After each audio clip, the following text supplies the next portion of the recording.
booties for black girl nerds. Hey, welcome to our live show of The Last of Us, our recap show. We're recapping episode 6, which hopefully, if you guys are on this stream, you've already watched. And we are back with Ryan, Josh, and Giandra. Thank you guys for coming back to do this recap. It's Love good. it. Oh yeah, I'm excited. Welcome back, Josh. Yay! Yes, Hey, Josh wasn't with us. Yeah, you were with us last week. I was. No, you were not. Mostly. You were not with us last week. That's Yeah. right. All the weeks run together for me these days. Mhm. Okay. But we're good. We're happy to have you back. We are happy to have you back.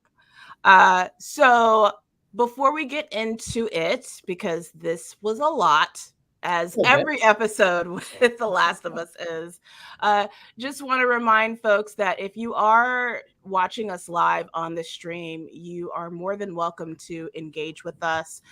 You can engage with us live via Facebook and Twitch, as well as YouTube. Twitter does not offer that as an option, but if you are watching us on Twitter, hello to the Twitter people. But on those other 3 platforms, feel free to leave your comments if you have questions, and we're happy to address it on the stream. And if you have not done so already, please subscribe to our YouTube channel, as well as follow us on Twitch. We are just getting started in the Twitch space, and hopefully there will be some gaming content later on. But follow us on those platforms and hit the notification bell on YouTube so that way you know when we do these recaps, which are every week. Okay, so The Last of Us episode 6 is aptly titled Kin for obvious reasons.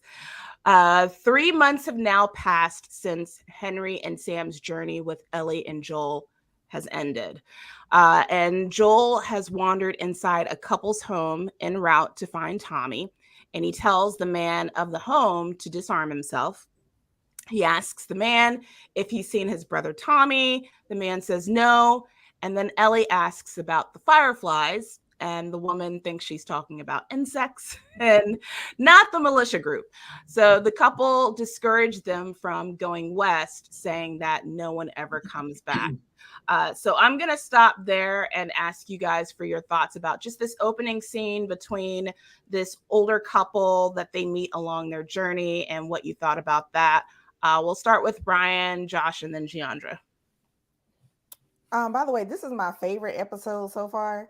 Really love this episode because I just love how it has so many key elements that matched up to the game, except for this couple. I love them adding in this couple that was so fun. I feel like this probably would have maybe been a letter in the game. So, but to be able to see them interact with somebody they're not quite at Jackson, but they're not quite by the clickers. So you kind of get to see like somebody off how they were surviving the wilderness. I guess if you get far enough out, maybe nothing affected you. And I love how this couple is like, he's like, you told them where that is? You told them? And she's like, yeah, I did. He was like, you made him some food? She was like, yeah. I just love the interaction between these, like they weren't scared of Joel or Ellie at all. I love that they were very like relaxed, and it's just that little break in between us, like having to run for our lives. It was a fun little entertaining break. So I love that. And the time jump I thought was beautiful. I was wondering how they were going to work that in, how long it takes them to get from place to place. So I thought that was kind of seamless. Yeah.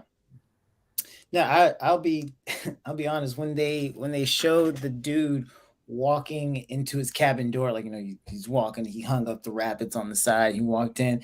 I'm like, who's this well-meaning, hardy person who's gonna be killed in the next 20 minutes? It's like, I don't want it. I know it's gonna happen. So it was nice for them to just kind of like be there, and also like what you're saying, just to exist, kind of just in like that old people way, like I don't know nothing about them TikTok and I don't want to vote. I'm just out here eating my food, minding my business.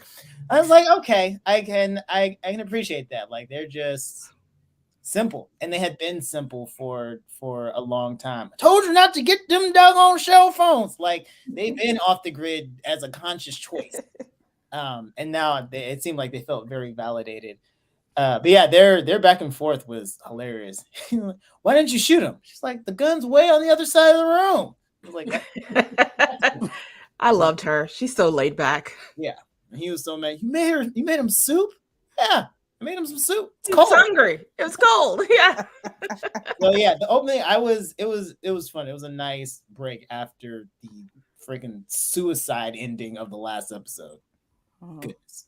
And they didn't have to do that recap. We really did not need to see the recap. Really did not. We Did remember. not. I too, echo everyone. I love the interaction too. Shout out to the Native American community. Always taking people in. I'm glad you survived. Thank you. Thank you. But yeah, at some point, if they wouldn't have run into any kind of Native Americans, I'm like, what part of the country are they passing through? Is this like Friends? You know, how there were no people of color in New York, apparently.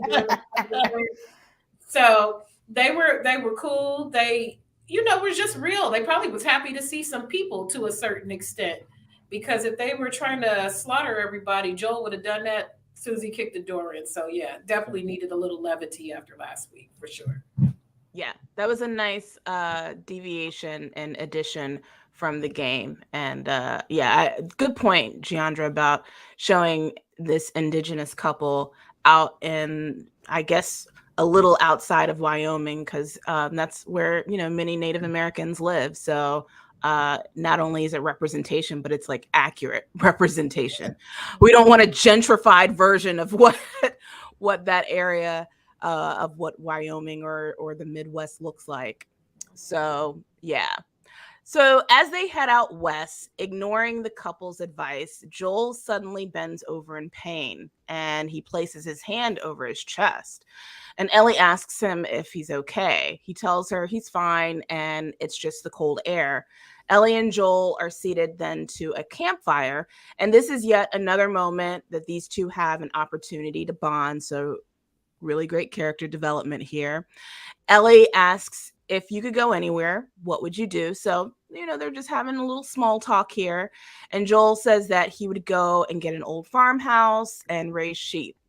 And Joel asks Ellie what she would do. And Ellie wants to go to space and says that she's a fan of Sally Ride, which I thought was really cool. Ellie asks if Joel about if the vaccine will work. And he says, well, it's a little too late to doubt it now. And then Ellie then tells Joel she tried to save Sam by rubbing her blood into his wound, which is why she now has doubts, because, that she thought that automatically by rubbing her blood into the wound that would cure Sam, and it didn't. So now she's wondering, is this whole trip really going to be effective? And then Joel went on to say that Marlene is no fool and that if she says the doctors can do it, then they can do it. So I'll stop there and I'll get you guys' comments on those moments between Ellie and Joel.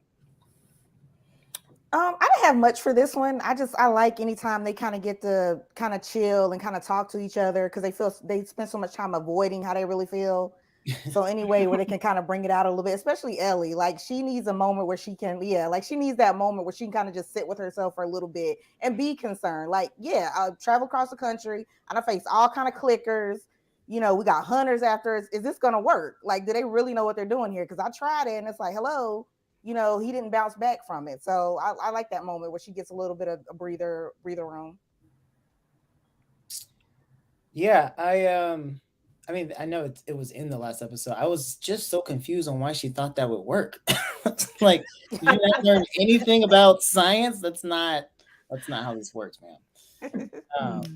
But even in that moment, as they're developing this relationship, when she shares that with him, he didn't do what I just did. And like, don't you know how science works? He just kind of like held the moment for her and let her like feel her feelings and say them. When he walked out of the house and he had his moment, to me I was like, okay, either obviously I didn't, we've already established I didn't get too far in the game because they was whooping me. I don't know if he has like a heart condition or if this was their foray into like mental health, and he's like having like panic attack, which can be physical. Like you can if your anxiety rises, it can be physical. So I was like, okay, like, and how they were doing like the sound and everything, I was like, okay, maybe, I don't know.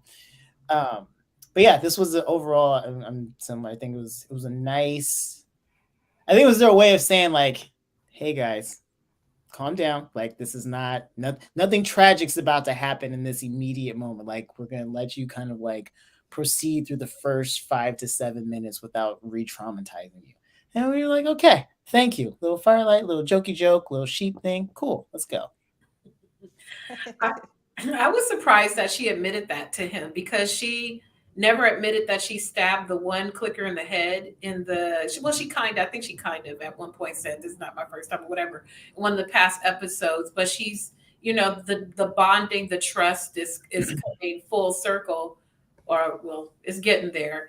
But I mean, it's so childlike. It's so like, oh, just pick it off the ground and kiss it to God. It's good. It don't have no germs on it. I cut him. I put my blood on him. We straight. It's so childlike. So even in the midst of things, they're still keeping the essence that she is a child. Like, she's old enough to know, she knows some things, but still stupid.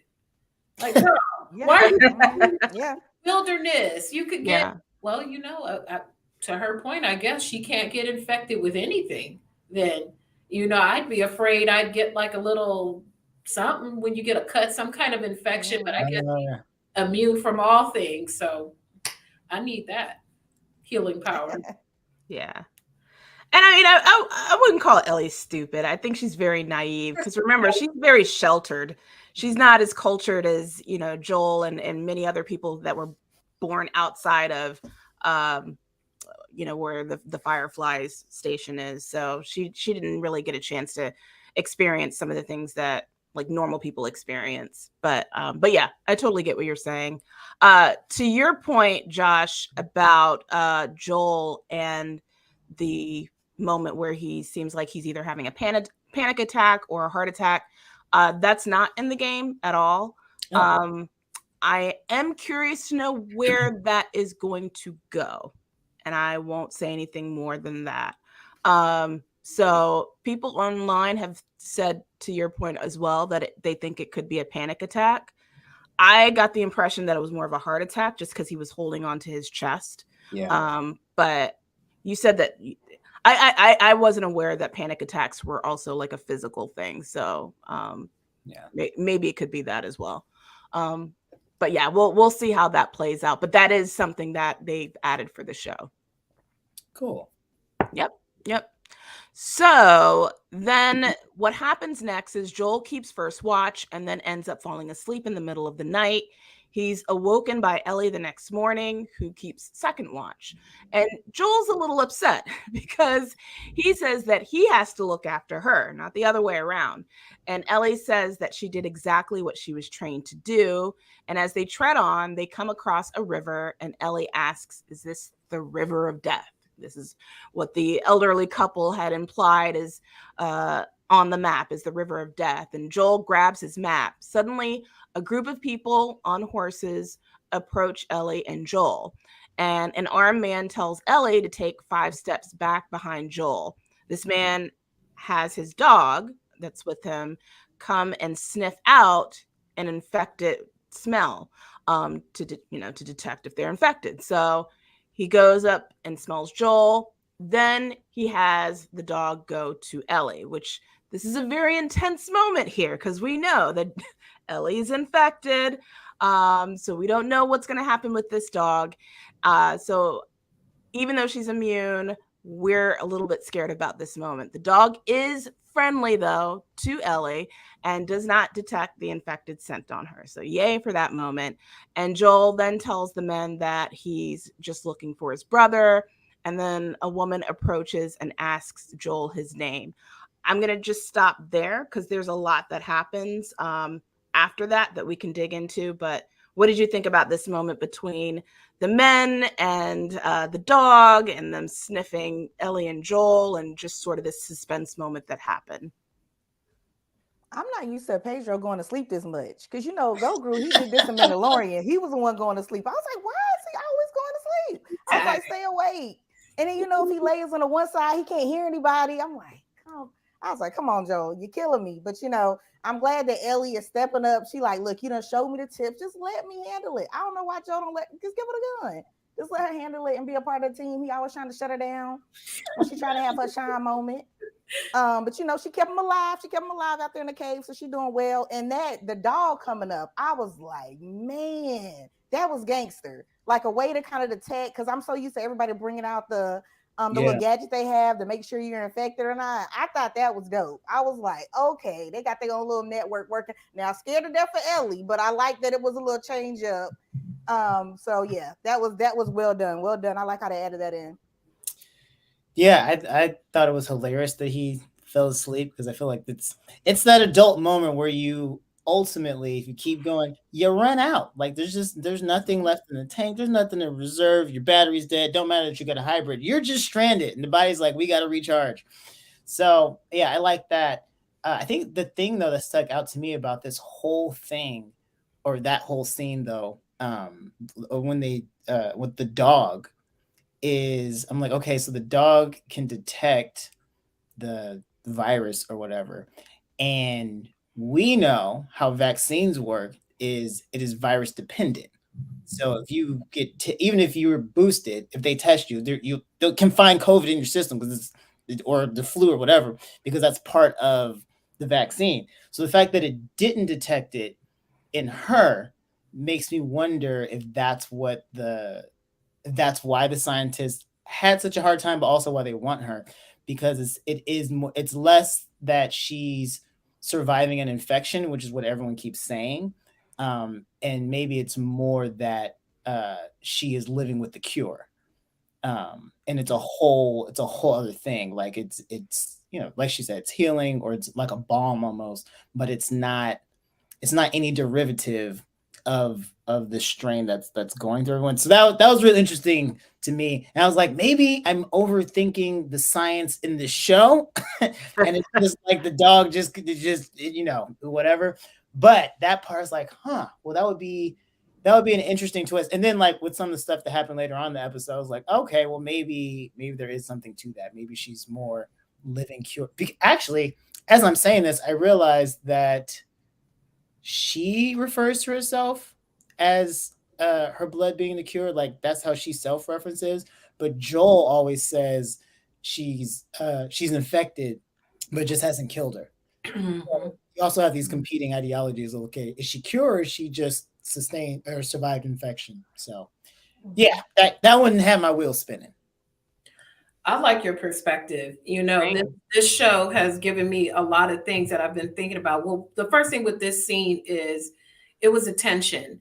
I was so into the tension of them slowing it down to Joel and his heartbeat and the just the stress of like what is going to happen with this dog. And it just again, like we've said on the previous week, Pedro Pascal and his face and his reactions, and it's just like you can just feel everything he's trying to convey. And it was, oh, that was just so good in that scene. But back over to you and the point you made about the sciences. What I found is the show has made me think a lot more about what I consume. I garden, all that, but just how they said the virus might have been introduced and maybe a food source and stuff. And it's got me looking around in the grocery stores like there is a dupe for everything in this store that is much cheaper, like coffee creamer or even butter. It's all a name brand, we all know what the big grocery company is. It's all over the United States. And it's really got me thinking. So please keep with the heavy science perspectives because that's what's really getting my wheels turning because I'm trying to live for as long as possible. And again, just to reiterate, this show is based in real science. So that's what's so fascinating about The Last of Us is not all of this stuff is made up. So it's good information while we're being entertained at the same time. I want to go really quick to our comments, saying hello to Terry May. Thank you for joining us on the stream. Thank you, Terry. And Luna says in the behind the scenes, they said that they wanted to visually see Joel's pain. So, okay, that would make sense as far as that moment that we see him holding his chest.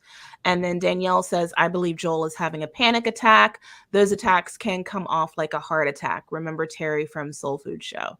Okay. Okay. So, yeah, it could very well be a panic attack, which would debunk my theory about Joel. So we'll see how all of that plays out.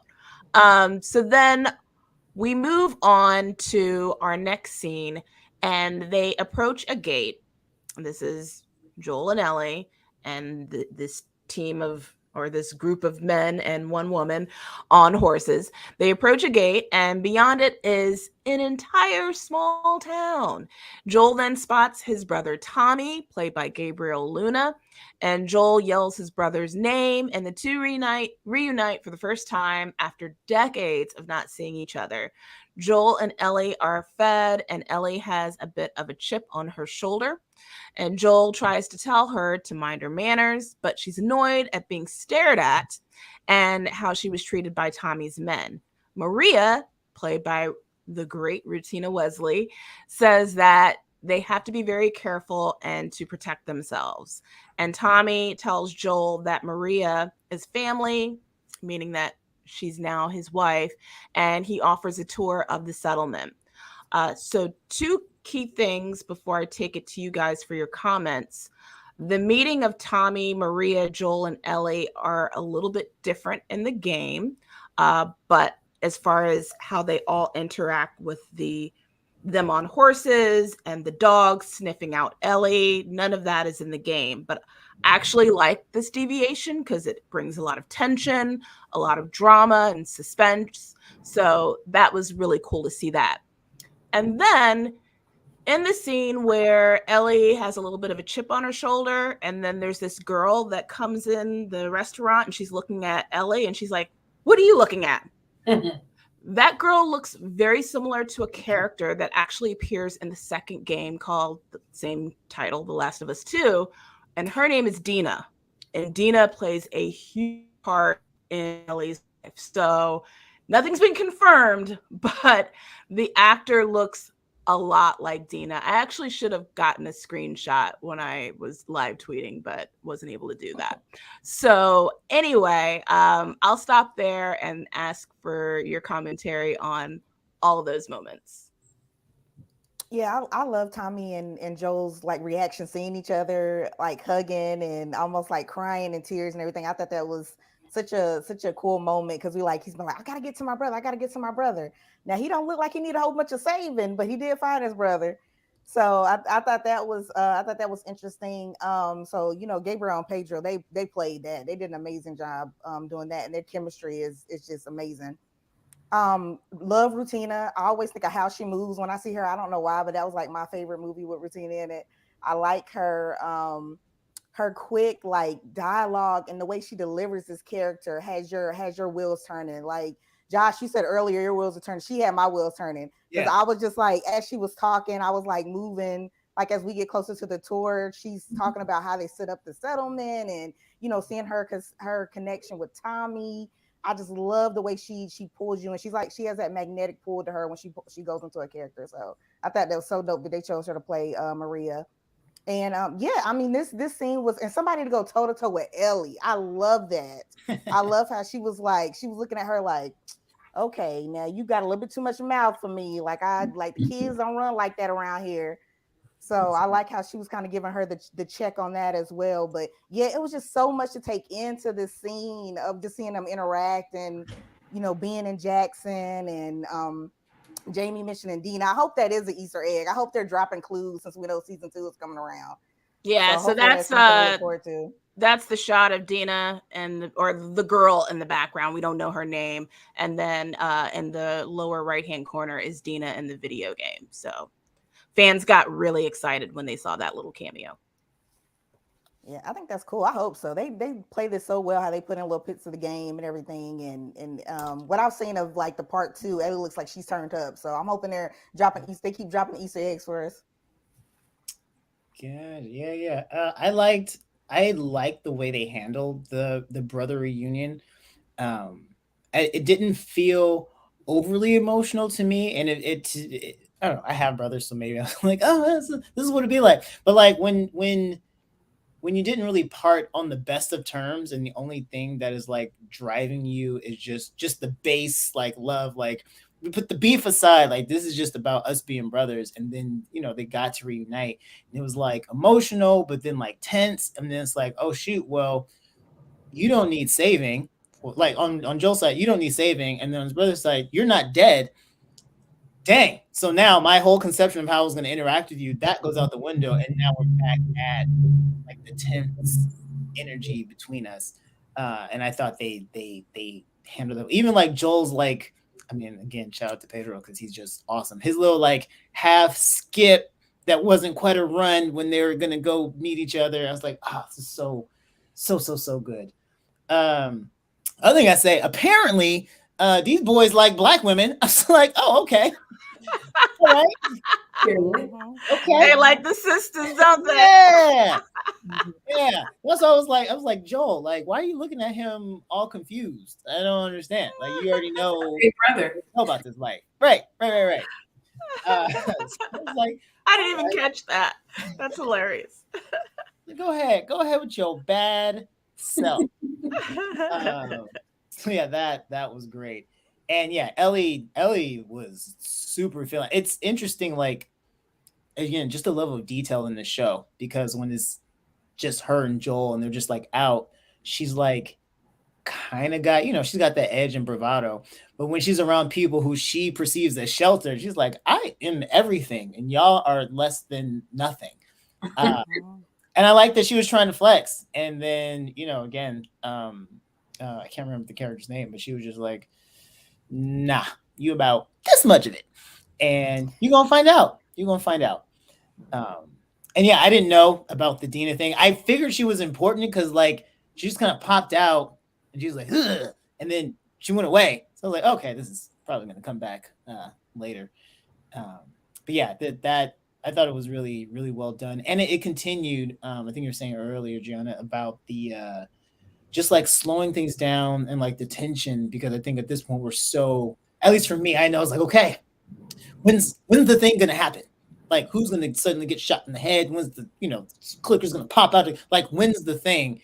And they're just like, nope, we're going to take you right here. And we're just going to hold this note. And we're just going to put this note in different places. So I was like, this is good. This is good. Mm-hmm. All I kept thinking was, man, I would be pissed off if I've been out in the tundra and my brother is just chilling at Sundance with his new woman.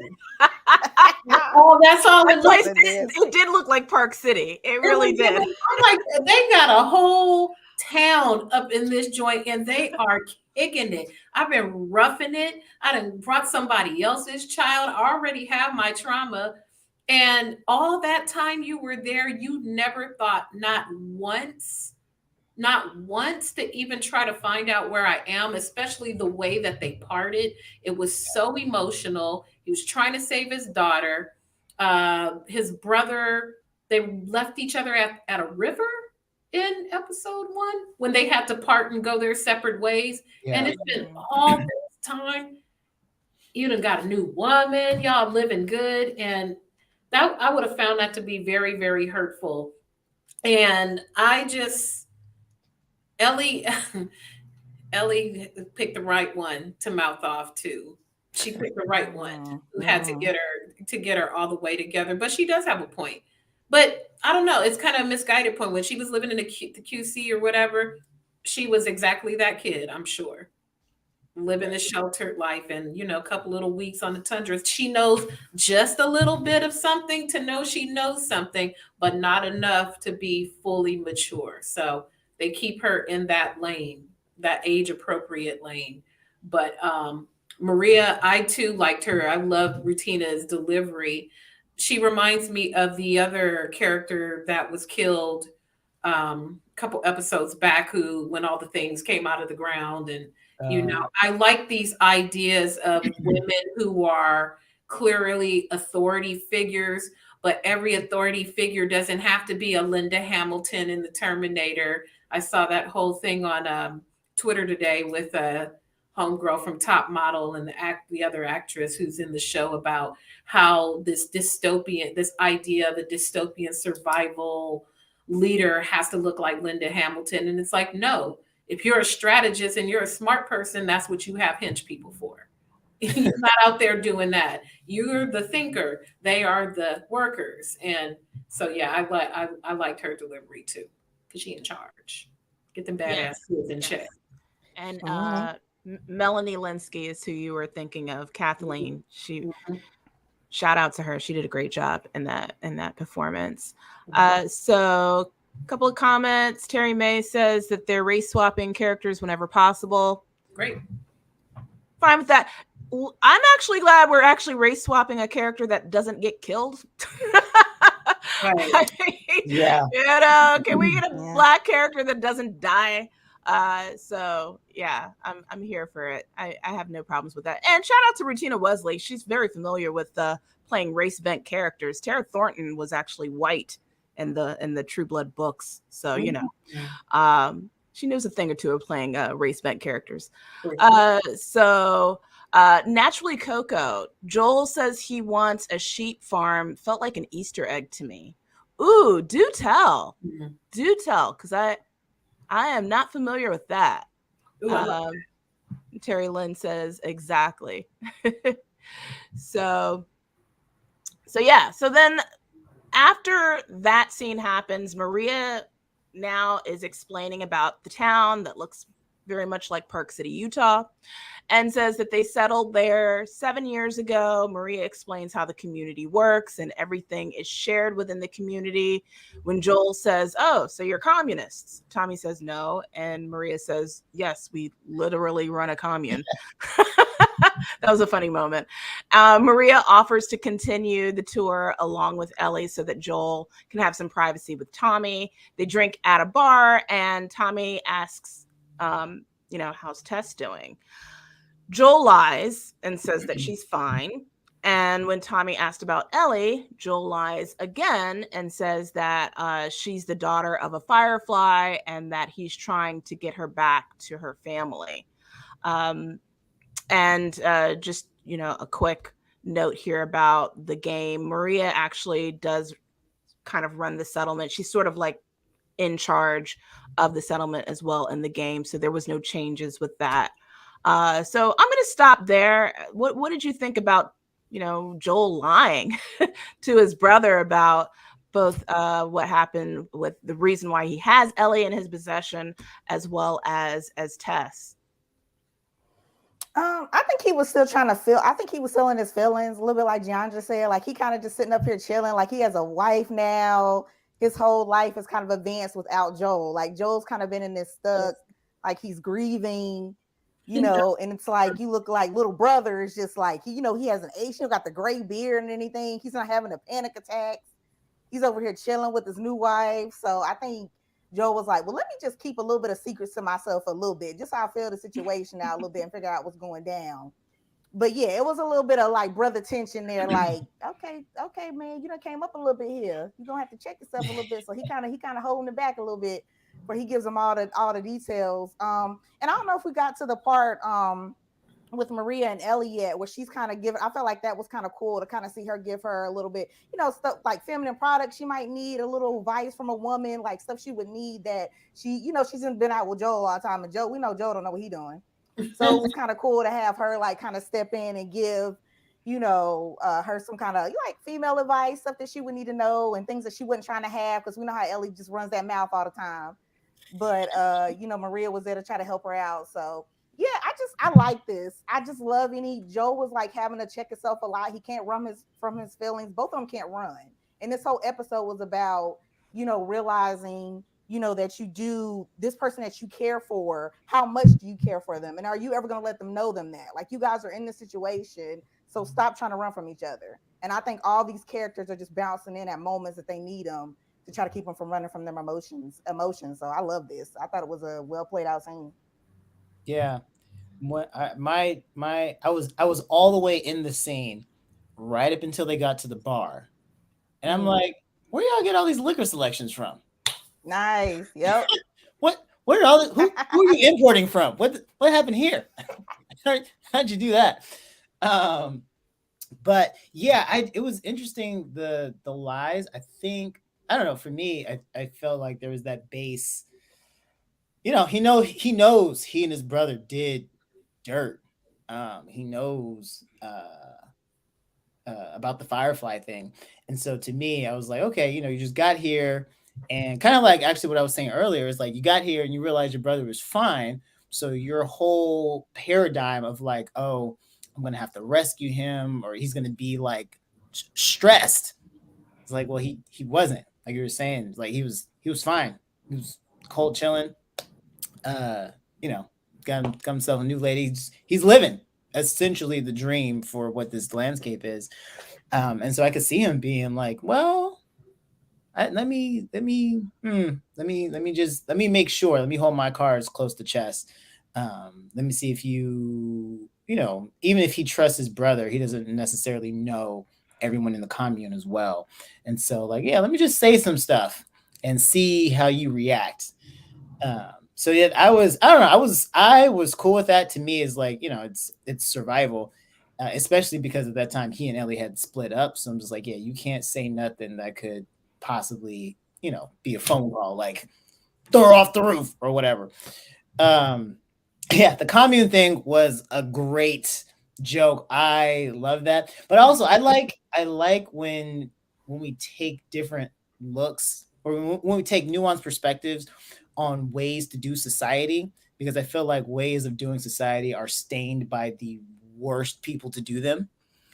And because, like, even with capitalism, everyone be like, I hate capitalism. Like, well, you can't you can't live off your nerd art without capitalism. Like, there's so much that you cannot do. Like, that particular model lets you do things. So are there people who are exploiting it? Obviously, there's terrible people taking advantage. But as like a base model, it's really not that bad. And the same thing for communism. Obviously, we're not going to get into a whole thing about that. But really looking at, like, okay, and if you have kind of like this post-apocalyptic world, even, I mean, I think she says in the next scene when she gets the jacket, but she's like, I bartered this for you. There's no money there. You have to be community based. There has to be sharing, because there's no room for like the one up in that type of scenario. So it was like, okay, maybe everything's not for all times. Maybe some things work for some groups that don't work for larger groups, because you can't have a commune, or you can't be communist necessarily with like maybe millions of people. And so I like that it was just all that was like in that one little moment. It's like, yeah, well, we're surviving, we're doing very well. We got a little power, we got Christmas trees, we got alcohol, we're about to have some hogs and some bacon. Like, we're doing it, and it works because no one's one upping anyone. So I love it. And I also loved, what is her name again? Rutina Wesley? Yeah. Or her character's name. Maria Miller. Maria Miller. There it is. I love that she, like, also, she spent that whole scene flexing, when she was like, well, what do you do here? Well, no one's really in charge, but I was voted by democratic election, and this is all the different things that I do. I was like, oh, okay, well, go ahead and stunt on the young glass one time. Yeah, hey, I would lie too. I don't know what's going on in here. I don't know if my brother is brainwashed. I would have said all kind of outrageous shit just to see how it would come back to me. So I could see who he's talking to. And you know, they're they're getting soft. And I think that Ellie has lived out on the tundra long enough to know that this is not sustainable. And this is frightening because the clickers or raiders, anybody could come in an organized fashion and disrupt this whole thing at any given time. And like she's suffered a lot of loss, a lot of trauma, as has Joel, in a way that none of those people in the commune can relate to. They said they had been there for what, 8 years? They had been living there and building it up and got them some power and some water. And what happens if one of those luxuries gets disconnected? It's only a matter of time before someone takes a look and goes, what is this cord running all the way here to this town? And then what happens then? But I mean, that I'm Ellie is really grow. I mean, I've liked her from the beginning, but as these episodes go on, just my appreciation for her acting ability as their relationship deepens, I'm appreciating her work even more every episode. That young lady, what is her name? Her Bella Bella Ramsey. Ramsey. Yeah. She is very talented. I Yes. think she said this was her first major role of anything. Wow, quite a show to cut your teeth on. But as they deepen and deepen into their relationship, and it's clear it's a us against everyone type of dynamic, it just creeps into my heart more and more every single week. Their relationship is crazy. This is beautiful. And shout out to the director who clearly watched her a lot of Young Guns or something. A lot of this, it was 1 minute it was Sundance, and 1 minute I felt like it was gonna be Chavez, and the rest of the crew were gonna come riding up, because it was giving me a lot of shades of Young Guns inspo. So I like that. Very cool. Ayana Supreme says, I was so sad the deaf boy and brother died. Oh, you're talking about Henry and Sam. Yeah. That was traumatic. Last week was a very tough episode. And yeah, find it kind of annoying. Yeah, I mean, I don't know. Like Ellie, she's rough around the edges, but you understand why. And we forget she's 14 years old. So she's still a kid. She's still figuring out her identity. I mean, gosh. And one of the things, and you brought this up, Ryan, I love the fact that this show is leaning into her going through her cycle. And you see her with the period cup, and she's, getting that together. And it's like, can you imagine like being a woman? I know, Josh, you can't relate, but for the rest of us, can you imagine like dealing with this post-apocalyptic environment, and then you got to deal with your cycle on top of all of that? What do you even use? What do you use? Yeah, like, I was always wondering that. Oh, like, yeah. and that's a hot commodity, being able to find that period cup. So I just, shout out to Ellie and all of the women that have to deal with all of that. So, and I like the fact that the show leans into that. By the way, that none of that is in the game. No period cups, no tampons. That is something they added to the show, but it's a great addition. So next, what happens is Tommy says that after he ditched the Fireflies, Maria and her crew found him. He agreed to follow their rules in exchange for protection. Joel is angered that Tommy never once tried to radio for him after leaving the Fireflies, and Tommy feels guilty that he murdered people while being with Joel. And although they survived, the only way they knew how, he says, he says that they survived the only way that they knew how. And he says that there were other ways to go about it. Tommy then goes on to tell Joel that he's going to be a father. And Joel says, all right, we'll see. And, not the best response to when you tell your brother that, you're going to have a kid. Yeah. And that offends Tommy. And he goes on to say that just because life stopped for you doesn't mean it stops for me. Joel says he'll leave in the morning, and then he walks out of the bar. So I'll stop here to get your thoughts on that exchange between Joel and Tommy. I've been trying to figure out. I was trying to figure out, well, Tommy was kind of shady in some of these areas. I'm like, man, didn't you miss your brother? But I kind of thought about like the first episodes where he was Joel was kind of yelling at Tommy like where to drive, and it wasn't always the smartest place to go. Or like Tommy was out with the gun trying to protect them, so he get away with his daughter. So it's kind of like this like big brother got your thumb on you, kind of always telling him to do certain things and kind of directing him. So it's like now the little brother has it figured out, and he's on the other side of this, and he's like, well, aren't you happy for me now, Joel? Like I'm not gonna be there to always try to protect you, so why don't you be happy for me now? And it was just interesting, like tug of war of like Joel having to say, okay, I need to give the reins over to him now. I don't have the reins anymore. I don't have the control anymore. So I need to ask for his help. So it was interesting seeing them kind of battle it out in this scene of, there's not one, like Josh was saying, in this society, one person is not over the other person. But Joel still has that big brother mentality, like, you should bend to me, like, I need your help. You need to help me. But it's like you don't have the cards anymore. So I thought that was so well played by Pedro and Gabrielle, like that tug of war of like, what brother has it figured out now? And are you going to listen to me? Can you help me now? And at what part are you going to be vulnerable and say, look, I need your help, little bro. Like we got to work out some things here. So I thought it was so interesting them playing that back and forth. Yeah.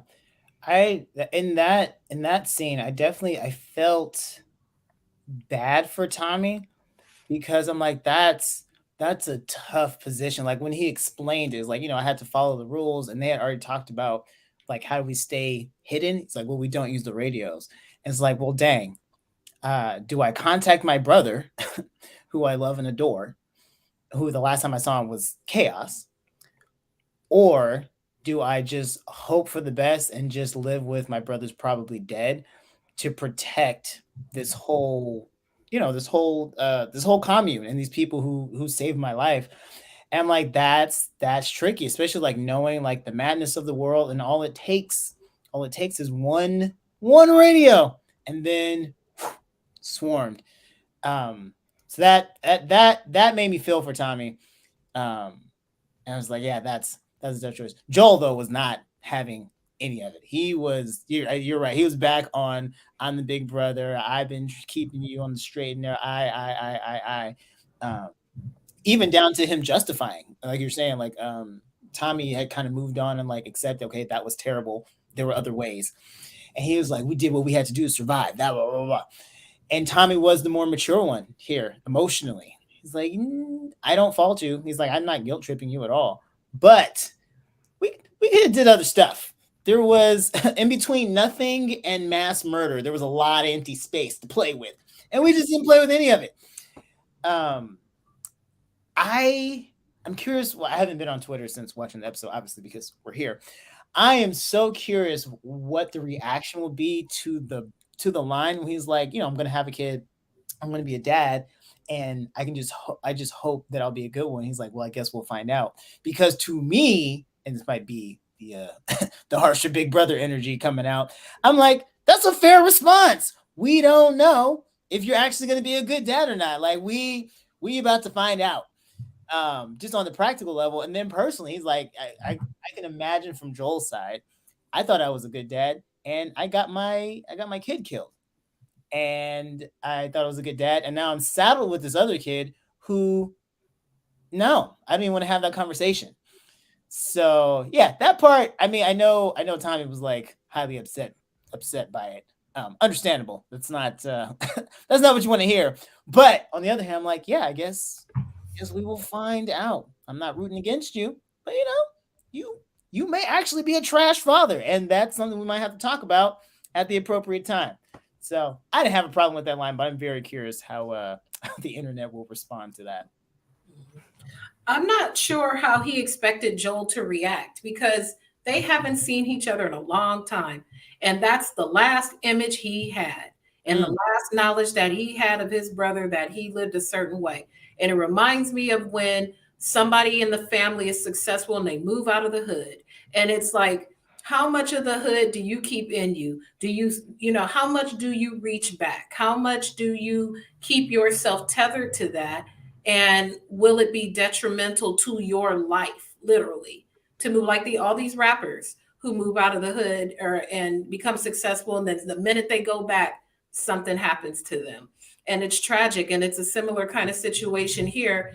And then you've got Joel, who just can't understand why you would leave me out there, but not really having any empathy or for his brother.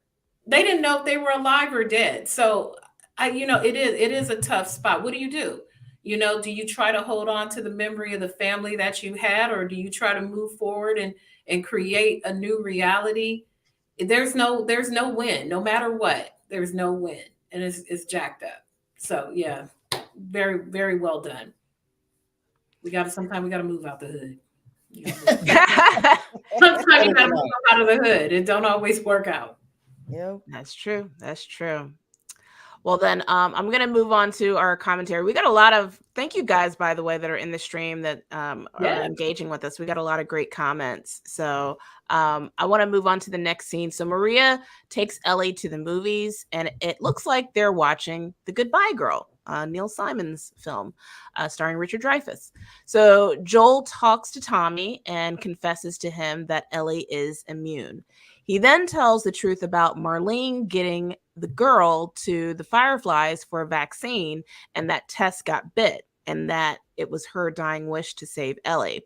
So Joel admits to Tommy the times he fell short of saving himself, and now he's afraid. He acknowledges his weakness and his fear, and Joel says he knows that he's going to get Ellie killed, and Joel also insists to Tommy that he should take her.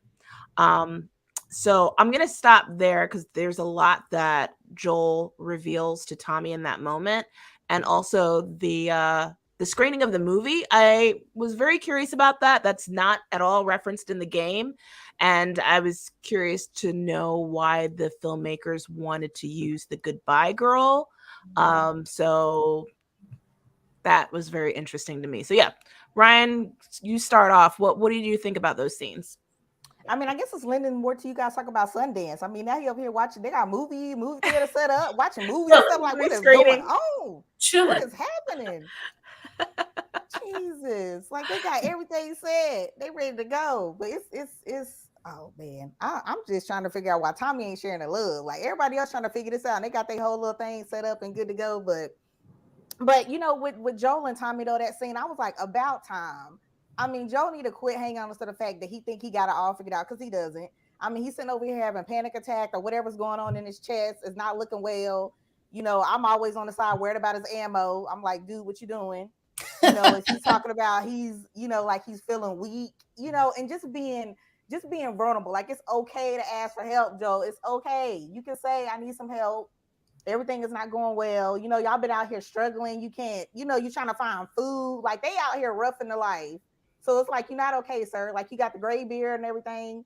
So I think that was important to be like, you know, sometimes I don't got it all figured out. I need your help. I need you to help me figure this out. Let me lay it all out for you. He was like, look, start from the beginning. Go ahead and tell me what's going down, what's happening. And so they really, you know, they're family, they're brothers. So it's like, let me help you. And so I was, as a fan, I was like, about time. I was so tired of him hiding from him. And I'm like, you need help. Okay. Something is wrong. Like, let somebody know that something's not okay. So I like that. And like we keep saying, like the casting on this show is amazing. Like these two guys played this out. Like the way they worked it from beginning to end, of like avoiding each other, of, you know, I'm wrong, you're right, you know, I'm not bound to you. And then have this moment where Joel's like, you know, Tommy brings him the shoe and Joel's like, look, I can't do this anymore. I gotta just tell you what's going on. I'm in my feelings right now. He's like tearing up and everything. It was so emotional. Yeah, I think that made me think of like the beginning when he like walked out of the cabin, and just like the whole idea, which again I feel like it comes for like adults have this, parents have this. I feel like even artists and entrepreneurs, like when you accomplish so much against impossible odds, it starts to look like you have this master plan, and you're the only one who knows, like, I am severely winging it right now. I Yeah. have no, I know the creator or one of the co-creators is in deep water, and rightfully so. But there is a Rick and Morty episode, and the cold open is them like getting back in the ship after everything goes crazy, and they're just like screaming. They're like, "Oh my gosh, I had no idea what was going on. I had no control. I did not know what was going on." And I'm like, I feel like it was that's the moment that Joel is having. He's like, we beat clickers, and that happened to go right, and we did this. I'm out of control, man. I can't do it. I'm losing it. I don't have any ideas. My idea was to get us here, and I don't know. And so I thought that was beautiful. And then even like the last little bit of trying to I said that too, Ayana. Even the last little bit of Big Brothering, excuse me, of Big Brothering, where he asks him, is this trip down to the compound, is that a suicide mission? Because he wanted to make sure it was safe before he asked his brother this favor. And I'm like, even to the bitter end, when you feel like you're done and you can't hold it together, you still are trying to make sure, okay, my brother's going to be good. And yeah, it was a different kind of intimacy. Even the fact that Tommy came to find him, they told me they'd find you here, blah, blah, blah. All that was great. For the movie scene, I was like, I wish I was a cinephile. I'm sure this means something. It made me think of Logan. I can't remember what movie but they had like it was like an episode of some country show that would like play in like the hotel room. It was like kind of throughout the film, and it was kind of like paralleling what was happening. So I was like, okay, maybe they're doing that, but I don't know old movies, so I have no idea. So I have to find an article or some deep dive, some TikToker that can summarize 30 years Yes. of cinema. You can always find it on TikTok. Yeah. That scene with them got me to thinking about like purpose and passion. And it's like, I don't know, Sundance is looking kind of good here. They've got a bar, they've got food, they've got a house, they can put me up in a house today. They got a house right there that's waiting. They've got clothing, they've got every essential thing that we need. But this girl could save the world. Mm. I'm too weak to take her, but this girl needs to go. And just that whole, now the emotional conflict has flipped over to Joel. At first, it was his brother with, I'm living a good life here. I don't know. I couldn't reach out to you. I'm sorry. And now it's, him having the conflict. Do I confide in him? I have to confide in somebody. I could just stay here. It's really nice here. No, I got to save the world because this little girl's the key to saving the world. And, just watching them switch back and forth on who was going to tow the emotional burden during the course of these exchanges with each other. It's sad. It was making me very sad. It's very tragic that, just put in that position, like, do you choose self-preservation or the preservation of many?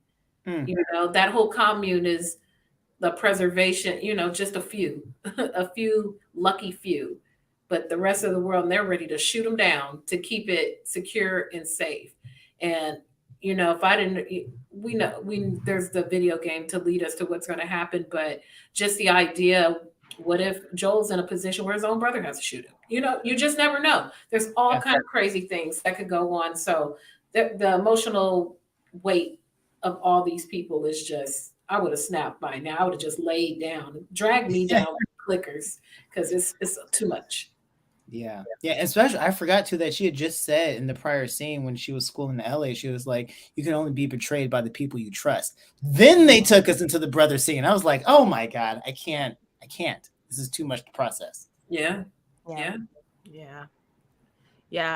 only thing I can get from the movie reference, the goodbye girl, is he said goodbye to Ellie, and maybe that's what that meant, but that feels too on the nose. I feel like maybe there's something deeper than that. But I wait for the after the show commentary or TikTok, as you mentioned, Josh. Yeah, they're on it for real. Get all my true crime information from those guys these days. So the next day, Joel tells Ellie that she deserves a choice, and she decides to go with him. So Joel and Tommy say their goodbyes, and they head out. As they are traveling, their bond is growing stronger and stronger. They meaning Joel and Ellie at this point. So they're on their way to go to Colorado, and they're now in Colorado. And Joel says that he's changed his mind about owning sheep, and that he's always wanted to be a singer. And Ellie laughs at this. In the game, I think Joel actually sings like this sweet ballad. So I don't know what Pedro's vocal talents are, but I believe, and folks that are watching this stream, feel free to correct me, but I think he actually sings during this moment in the scene. So I'm going to stop here, and because the last scene's got a lot going on that we can unpack, and just ask you what your thoughts were of just this very short moment between Joel and Ellie. Man, every time they get geared up and ready to go, you get nervous because it's never going to be that easy. Like every time they get the horse, they got transportation, they have to walk anymore. They got the guns, they ready to go. You like, oh, it ain't no way it's going to be this easy.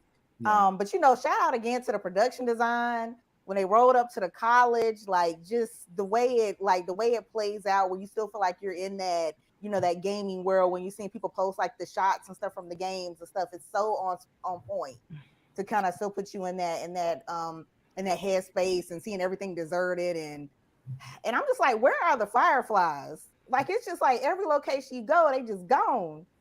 So it's getting it's getting intense, and Pedro, sing us a little song for the next episode. Hopefully he's gonna sing the next episode. Hopefully we'll hear him sing a little something. Yeah, and I like you were saying, I like when they're together. It is uneasy, but I liked it. Even in the scene right before where they have their conversation like up in her room, and she's like, everyone abandoned, and that just the whole exchange about like the daughter and she knows about Lost, and then he leaves, and he's like lingering by the horse the next day. I'm like, oh, this is just like very sweet and like very real emotional stuff. Like I'm mad at you, but I'm not mad at you, but like also I'm mad at you type thing. I was like, this is very realistic. And yeah, them on the horse just going. I thought it was cute, that was sweet. He was explaining college dorm life to her. I was like, okay, all right. Yeah, I liked it. It all really worked. I did think he was gonna sing. I was like, can he sing? I have no idea. I thought that was the moment. I was like, oh my God, they're about to. Joel sings in the game. Yeah. Does he? Okay. Mm-hmm. But I didn't know if Pedro could sing. I was like, yo. Yeah, that I don't know. Yeah. Is he going to drop a single right now? We're about to see. Yeah, straight to happen with what? In WandaVision. What's her face? All the time. I can't remember the witch in WandaVision. Elizabeth Olsen. No, the evil one who sang the song. Catherine Hahn. Yeah, yes. I think so. Yeah, her character. Agatha Harkness. Yeah, Agatha all the time. And she did that whole thing, and then became like it was like the #1 streaming song that week. I was like, "This about." But then he kept going. Listen, if they do that on The Last of Us, that song will definitely be like #1 on iTunes. Yeah, absolutely. Yeah, that would crush records. So. Well, there is a song, and I think it's in the second game. That's a very popular song by an '80s rock band that is pretty notable. So I don't know if they're going to play it in this season or if they're going to wait till season 2, but that song will definitely get revived again if they play it on season 2 of the show. So okay, last scene. They're headed to Biome. Oh, I'm so sorry, Giandra, I skipped over you. That's okay. My bad. Just like one little quick thing, Ryan, that is a really good point. Where are the fireflies? Nobody living at Sundance is a firefly. Like the whole team is wiped out. Everybody gone. Everybody. Just the monkeys hanging out. So, just all these monkeys. Just monkeys everywhere in the cold. But yeah, no, that's all I have for that scene. We can go on. Okay. Sorry about that. So they're headed to the Biomedical Services building, and there are monkeys that are frolicking around freely, just randomly seeing monkeys, and Ellie's never seen a monkey before. As Joel and Ellie enter the building, they see a packing list. It appears the staff may have moved, and they hear a noise in the distance, and they go to investigate. The noise were a few monkeys, so sigh of relief right there. The raiders there are raiders that are actually spotted, and Joel and Ellie leave the building. Suddenly, Joel is attacked by one, and Joel manages to break the raider's neck. However, Ellie stares at Joel's torso, and there's a weapon that's lodged in his side. So the raider got to him before Joel was able to finish off the raider. The other raiders start running towards them, and they hop on their horse and escape. They, meaning Ellie and Joel, manage to get on the horse and they escape. Meanwhile, Joel is severely injured at this point. He's literally bleeding to death. Joel falls off of his horse as they're going through. He falls off his horse and he collapses. Ellie is distraught because she doesn't know what to do. And it's the end of the episode.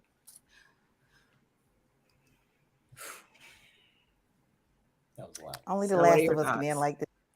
Man, listen. Okay. Get the horse. All I kept thinking was, girl, get the horse. When the horse. And we get the choke move. And come on. You got to block the weapon, then do the choke move. Come on, Joe. God, man. I was waiting for that. I was waiting for him to choke some people out and not use the gun and stuff. And then he gets stabbed. I was like, he has not been relying much on hand-to-hand combat through this whole show. I've been saying this from the beginning. But we see why now JB stabbed in the stomach. Yeah. What kind of stuff is been relying too much on those handguns and those weapons and not hand-to-hand combat. And now look at what you did.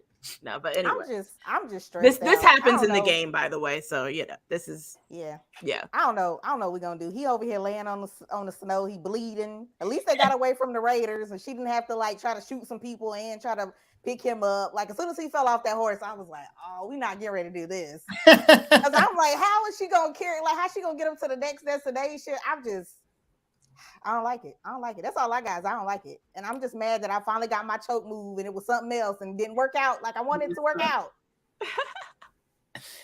Yeah, that's what I was. It was a weird moment for me because when they first grappled, I was like, oh yeah, I forget. They keep saying he used to kill people. He's this dope fighter. And I was thinking, I was like, oh, we don't really get to see that in the show. This is cool. This is nice. And then he's freaking stabbed. I'm like, what is this? What kind of fighter or how would you give me the body count? I don't believe you kill as many people as you say. Exactly. I need numbers.